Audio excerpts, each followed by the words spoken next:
Our next speaker needs no introduction. Mark Serwotka, General Secretary of the Public and Commercial Services Union. Thanks very much, John. And can I just say how brilliant it is that we've had the National Union of Students come today. And I say that because we shouldn't remember it was the students who kicked off the real opposition to what's going on with their campaigns against tuition fees. It's a very good example about how our strategy to win has to be to unite as many people as possible. Pensioners, students, public sector workers, private sector workers, people on welfare, disability activists, all of them uniting to say austerity is not working. It attacks those with the least for the folly of those with the most, and the more we stand together, the better chance we've got. And in that sense, I want to start with Francis Maud. Now, Francis Maud is the Cabinet Office Minister. Some of us know him as the Minister for Chaos. The man who told people to store petrol in their garages. The man who, whenever the strike, whatever the occasion, says only 100,000 are out the night before. The man who's refused to negotiate properly at any stage has told the media today, our strike is futile, they are not going to talk to us, and that we should just accept it. Now, I think we need to remind ourselves that this is the same Francis Maud who in December said there was only one union in Britain who opposed his pension reforms, and that was the PCS. Well, as we stand here today, that lie has been exposed. The majority of trade union members in health, in education, and the civil service have all rejected these unacceptable pension cuts, and our job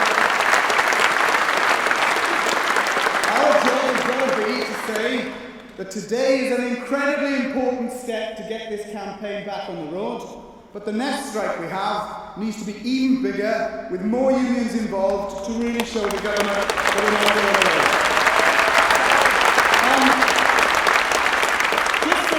Just think about this strike for a minute. This is the government of law and order. The government that says everything is futile and nobody really disagrees with us. So let's just look at what's happened in the justice service today. PCS members, the length and breadth of the country, in the court service, are on strike. Do you know we've had reports on the picket line this morning in one of our London courts that jurors refused to cross the picket line?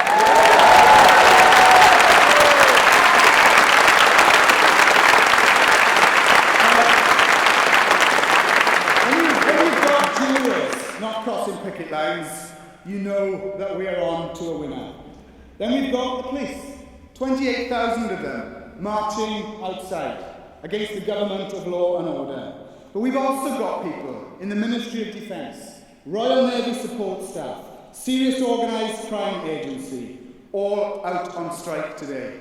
And let's give a special mention, not just to the PCS members in the prisons, but those brave men and women in the POA who have illegally taken strike action today to tell the government they're not accepting it. Now, just adding to that, brilliant support from PCS members across the road in the Houses of Parliament, the mother of democracy, workers on strike, the Welsh Assembly, the Scottish Parliament. Every Labour and Plaid Cymru Assembly member in Wales refused to cross the picket line, and all business has been cancelled in the Welsh Assembly. Now then, just for good measure, throw in the staff at our borders. You know, the border staff who have been cut to the bone, and then the government is surprised that there's queues at the airports. And what does Ian Duncan-Smith tell the nation last week on Question Time? They were caught on the hop because the aeroplanes landed at the same time. Now, these people are running the country, for God's sake. Job centres, cutting staff when unemployment's rising, superb support. Tax offices, the heart of government, members in the Cabinet Office, the Treasury, headquarters of education, health, right across, have taken strike action today. Our members in the Culture Service, very difficult terms and conditions, often experiencing bullying management, are out on strike. And in colleges, in universities, in the health service, people have said no. Now, Francis Maud may call that futile. I say it is inspiring, and it tells us the way that we're going to win is to do more of it with more unions if the government don't get around the negotiating table. And the reason we've got to say to ourselves is, why are we in this situation? Well, I think it is just worth reminding ourselves of three things. We are working longer, paying more, and getting less. Just look at working longer. We will now have the highest pension age of any Western European country. And it's not just going to stop at 68. The government's annual review announced in the budget has already led to speculation that if you're a student today, you work till 71. If you are born today, you will work till 75. In France, they've just elected a president who wants to drop the pension age from 62 to 60. Vive la France, as far as I'm concerned.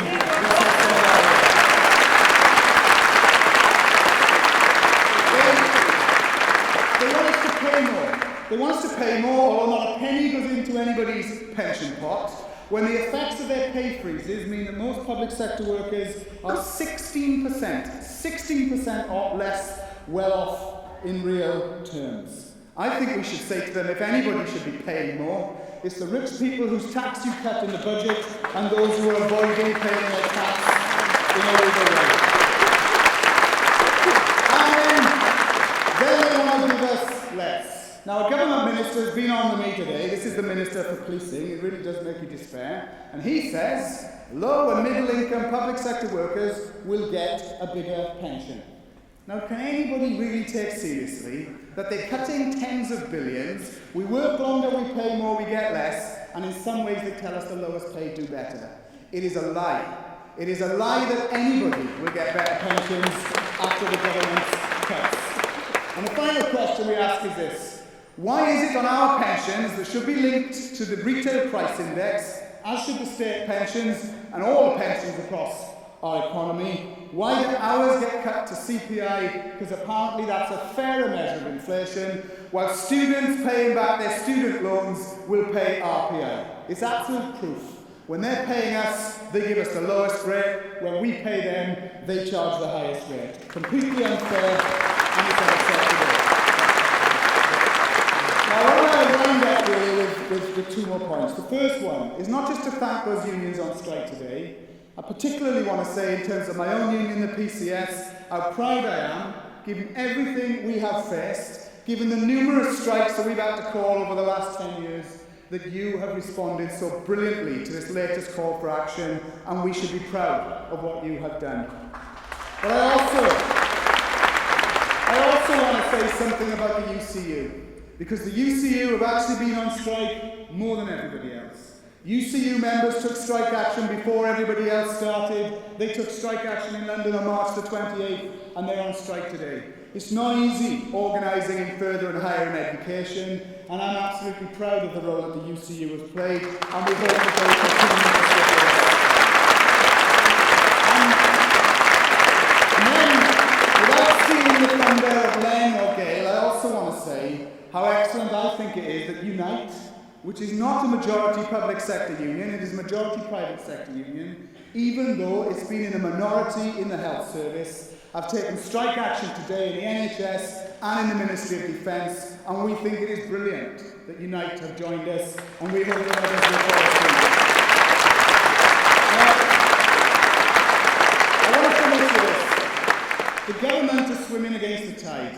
All across Europe, where people are asked, they say, we don't want austerity, we don't want to pay the price, it is the rich people who put us in this mess who should put their hands in their pocket. Isn't it incredible that in Greece, left-wingers who went to the electorate, who don't believe they should be paying back their debt, who stand against all the austerity, were asked to form a government? Brilliant news from Greece, 15 general strikes, now they're electing people who want to challenge the financial markets. It should give us all heart.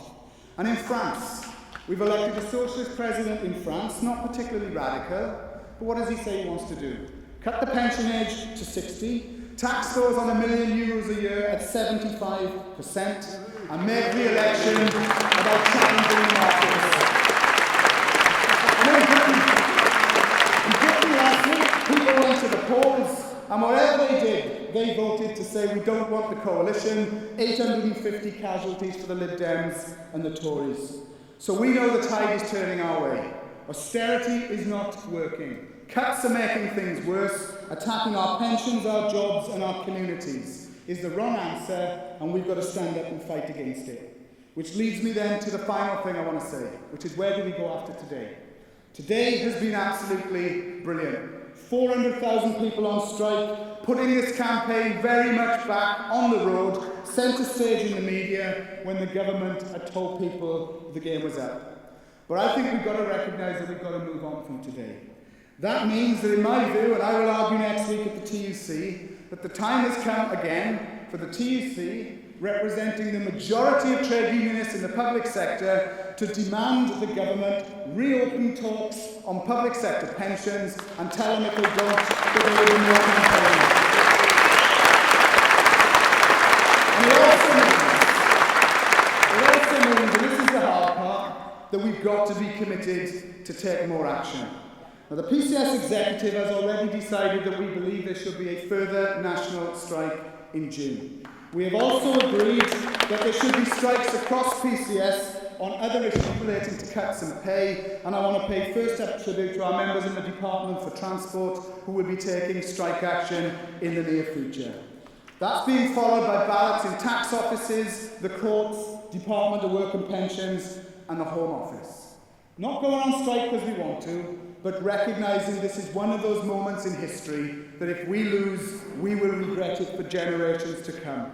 And therefore my plea is this: if there's going to be further action in the next month, think what a blow it would be to the government if there's more unions than today, more public sector workers today, showing them that they better talk to us or we will do more of it. And that leaves me therefore with this thought. Going on strike's not easy. People in this room are on poverty pay, struggling to make ends meet, worried about their jobs and their pensions. But we have to, I think, reaffirm today that the alternative to fighting is to lose. It is to work longer, it is to pay more, it is to get less, it is to continue the hundreds of thousands of jobs that are being butchered in our public sector. It will see a continuation of people in the private sector being told your pension should stay low because now we've cut those in the public sector. Or the alternative is to say this: I want to tell my kids, and I want to tell the people in my community, that when the time came, when the going got tough, we stood up, we fought, we told them we're not giving away things we fought for over generations, and if they don't make concessions and talk to us, we will do it again and again, because losing will be something we will regret forever. Thanks very much, comrades, and good luck.